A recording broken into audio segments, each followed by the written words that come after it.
Hello, my name is Manny Rodriguez, and I'm the Executive Director of Revolution Workshop, a social enterprise providing construction and woodworking workforce development for unemployed and underemployed people in partnership with area businesses, while also delivering financial independence and careers through skills, hope, and resilience. The past few months have brought historic and overwhelming change to almost every aspect of our lives, in public health, the economy, politically, socially, and in almost any sector that you can imagine. And while some of this change has brought devastation to many, especially Black and Brown communities who have been historically underfunded and underserved, it has brought much needed conversations in places and spaces that have needed to be transformed. And the construction industry is no exception. It's a time that demands profound and transformative change, which is why Revolution Workshop wanted to bring together leaders from across the space to discuss the changes that have been happening in construction and the work that still needs to be done in order to create a diverse and inclusive industry. Joining me today is Shahara Byford, Mary Person, and Scott Simpson, three dynamic leaders in the construction field. Shahara Byford is a human resources executive with over 19 years of industry experience. She joined the Power construction team in 2013 and has a diverse background of experience leading HR initiatives. Shahara is a strategic leader of Power's company culture and has been the driver of change on various initiatives, including strategic planning, company diversity, community involvement, and total rewards. At construction firm FH Paschen, Mary Person specializes in workforce development with a particular focus on the mass transit market. She has worked with subcontractors, unions, and community groups to enhance diversity and address the pre-coronavirus labor shortage. Mary Person created career programs such as the Paschen Opportunity Series, which hosts events for tradespeople affiliated with unions. She was also director of diversity programs at CTA, where she oversaw compliance on equal opportunity and supplier diversity regulations. And last but not least, Scott Simpson.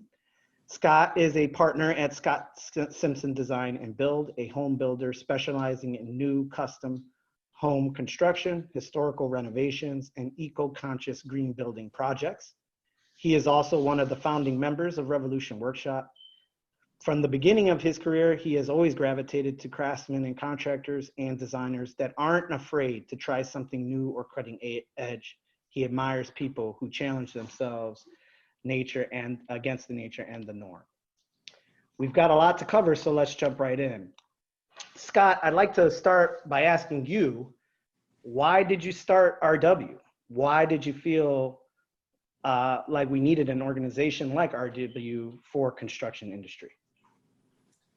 Well, you know, we're very much on the fringe of construction. I feel like a little bit of an outlier here, but you know, as custom home builders, we kind of feel the ripple effect of trends a little bit, either very early on or very late. And you know, especially where we are is slightly a bubble on the North Shore or the north side of Chicago. For the clientele that we have craftsmen that have been around for years and years and years, and we were ignoring the fact that the sector, the larger sector, was going through a downturn in talent. We were a lack of people out there to pull from, and we were aging out. So part of a very significant portion of my thought process in starting Revolution Workshop was to build a bench, if you will, of talent that we could pull from, and we happen to be building a house with the other founder of Revolution Workshop, Dan Miller, and the two of us put our heads together and came up with the concept of Revolution Workshop, which turned out to be that bench that I talked about, that allowed us to, hopefully will allow us to pull from and add to not just my company's roster, but other companies like mine. Thank you, Scott. I'm going to pivot now to Shahara and ask some very specific questions around the industry itself and the workplace culture. So, Shahara, how would you describe the current state of workplace culture in the construction industry when it comes to diversity and equity? Do you think that the culture of the industry needs to change? Well, I want to start out just by saying thank you very much for inviting me to be a part of this conversation. I think it is a very important conversation to have right now at this time in relationship to construction, our society. There's a lot of discussions and things happening. And this is a tough question because, statistics tell us, I pulled a couple of things to make sure I was ready for this, and I wanted to talk about what the statistics say. And so just under 10% of construction professionals right now are female. And in relationship to race, 30% of professionals in the industry are Hispanic and only 6.2% are African American. And so the current state of workplace culture in the construction industry clearly has room for improvement in relationship to diversity. One thing that I am pretty excited about, though, is that we've had more focus on diversity and inclusion in the construction field specifically over the past couple of years than we have had and had conversations about in my entire career. So it is a topic that I am excited to see several different aspects of construction really come together and start to have a unified conversation in relationship to diversity and inclusion.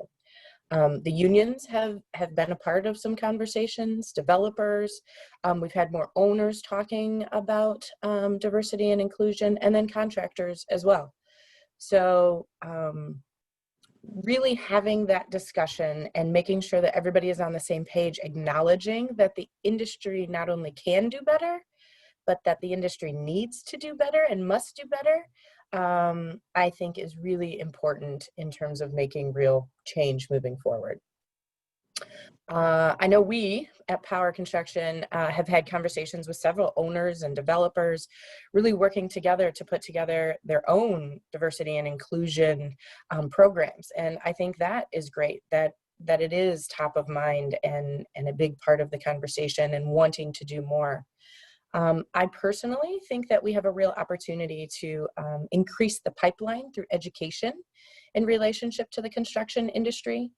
Construction is a field that provides lifelong career opportunities, and educating people about the trades and construction management side of the business earlier, whether that's junior high or high school, I think that's really important to truly change the demographics of the future of construction. Thank you for that. Mary, I want to bounce off of that and bring you into this conversation, and particularly want to ask you, why do you think diversity has been highlighted so much in the field recently? We all know that the community has been pushing for this. Obviously, Shahara, you gave some really valuable statistical information that really kind of highlights some of the issues and challenges that the community have been uplifting. But it seems like only in the past 5 years or so that government and private entities have really started to engage in this process. Why do you think that is? So Manny, my first thought is because it's about time, right? Like, these issues should have been highlighted. They should have been addressed. We should have been sitting at the table a long time ago. But you're right. In the past 5 years, the shift has changed, and it has been more of a focus. And one of the reasons I do feel like, besides it's about time, is that our leadership has shifted to include more diversity within the C-suite. You can just look at Chicago. We have Dorval Carter, who is the president of CTA, and at the time we had a chairman, Chairman Peterson, who was also African American. At Tollway, we have Jose Alvarez. We have a Hispanic leader running our tollway system. And most importantly, we have an African-American woman mayor in Chicago. And so they have the power and the ability to highlight that change and to create, positive programs that support diversity within construction, especially because in Chicago, we have a lot of construction that's occurring and will be occurring. And so they have the power to make that change. And so that's another reason it's been highlighted. And I think lastly, because people have now realized that construction is a very lucrative, risky, but lucrative field.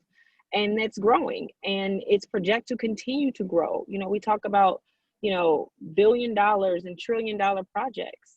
And so that spend, that $1 billion spend, you know, the $1 trillion infrastructure they talk about should reflect the diversity that, you know, that the city has. And so the city of Chicago is very diverse, to include Black and brown and women.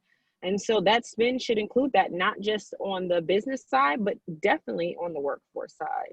So if we just look back, we see that when you change leadership and you put more diversity within leadership, it gives you the ability to highlight some of those things. And lastly, I think also because if we look, you know, just in the very recently, data has been required to be made public. And once you make data public, it brings to light a lot of the inequities that we were able to like shift under the rug before. You know, when you look at those numbers, you know, people realize like, wow, it's not just something that communities are talking about, it's factual at that point in time because the data is there to prove it. And I think the more we look at the data and we look at the different things, and, you know, technology comes about, and we're able to, you know, look at the projects a little deeper and look at the unions a little deeper, we'll see that those inequalities aren't just talk, it's real. Thank you, Mary. I think I speak for all of us that we're you know, genuinely excited that this conversation is starting to get its due finally. You know, and I think there's always more that we can do, but I definitely feel hopeful that our industry is moving in the right direction. But now I want to open up this last question for all of you, because when we talk about the future and solutions, we need kind of all of your different experiences, perspectives, and any innovative ideas. So with that, what advice would you give to the leaders in construction who are wanting to create a more diverse and equitable workplace, but just don't know where to start? Mary, why don't you kick us off? Sure. You know, I've said this before, you need to really be vulnerable. You need to be okay with looking at the numbers. You need to be okay with looking at things that have happened in the past and say, we need to do better. You also need to be creative. This field, and I would say not just black and white, but it's not just black and white. We need to think of outside the box on how we can be creative and bring different ideas to the table that maybe haven't worked before, but if we tweak them and add a little bit more to the program that was there before, or support the programs financially and shift the budgets around to include more support to the programs that are out here, I think you cannot be afraid to look at different avenues and be creative. Those are some of the things that I would give the leaders to come. Be creative. Don't just think outside the box. Thank you, Mary. Shahara? Yeah, I would definitely echo that. But you have to do more than just say, you know, well, this is the way it's always been, right? I had somebody say not too long ago, you know, I want to be a part of this because I feel like this is in our society, this is a movement, not a moment. And I think that really resonated with me because I think we really have an opportunity to kind of shift the dynamic of what the future really looks like. And so I would give the advice to a leader, you know, start that conversation, right? Don't hesitate, don't wait, don't try to do more research before you do it. Like, have that conversation, become uncomfortable. And as a leader, really bring up the topic of diversity and inclusion and make it a topic at every meeting, right? It's got to become a part of the values. It's got to be top of mind in conversation. Otherwise, I feel like you're going to miss out on opportunities to truly impact some of that change.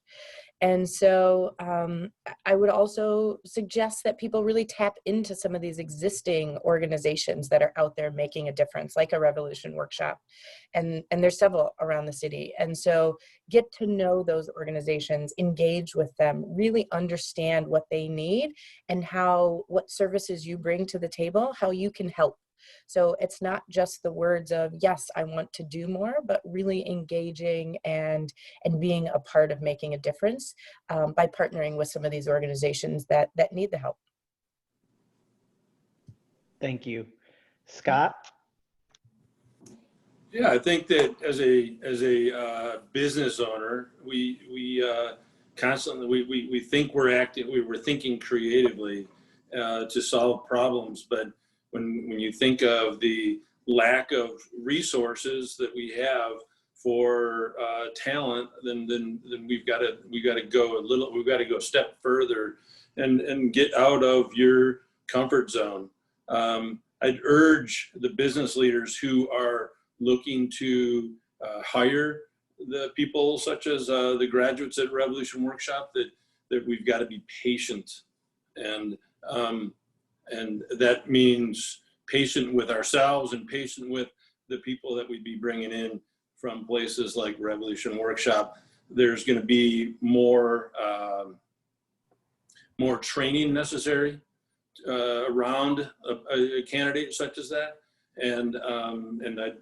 But I don't think that it's insurmountable. We have certainly done it ourselves and been very successful with it. And I know that other corporations or other companies, construction companies that have hired Revolution Workshop graduates have also been very successful with it too. But it does cause you or force you to get out of your comfort zone to a certain extent. And I don't think that you should be afraid to do that. Scott, you mentioned something there that I just kind of wanted to piggyback on a little bit. As you talk about hiring and bringing people into your organization, in my opinion, that's just part one, right? In terms of what that looks like, you really have to make sure that these people are ingrained in the organization and really included. And that inclusion piece, I feel like, is so important for the retainage and the success of these people really wanting to stay and feeling like they're a part of the organization. So it's not just one piece of this puzzle. It is a long-term solution that we need to make sure that we are being intentional at each point in the phase. I agree. Yeah, absolutely. And Manny, I would like to add the fact that if you look and you listen to both Shahara and Scott and I's comment, like there was a consistent theme of don't just be in the moment, but be in the movement, and be creative. And inclusion actually comes before diversity. You have to build a culture of inclusivity before you can, have the diversity there. So if you look at the theme of it all, it's be in the moment, be creative, look at different ways and different avenues, and don't stop and don't be afraid to stand up. Well, all of these are really fantastic suggestions and ones that I really do believe that leaders in our field really can take and run with. I think we all know we have a fair amount of power when we realize and when we realize and prioritize having open and honest conversations about inclusion, about diversity, about equity, about where we've been, where we are right now, and kind of where we need to be. And so, having conversations just like the one we're having right now, really, if we can encourage all the leaders in our sector to have these conversations and continue to have these conversations, I think we can get one step closer to where we're, while expanding opportunity and really creating, some inclusion for those communities that have historically been left behind. With that, I would just like to thank our panelists for their time and sharing their experiences with us. Revolution Workshop, with us, our Revolution Workshop supporters, partners, and of course our trainees and alumni. And I would encourage all of us, again, to keep this conversation going within your own networks and to ask yourself in particular and those around you, what can we do right now to start down the path of transforming our industry and making real change. Thank you all.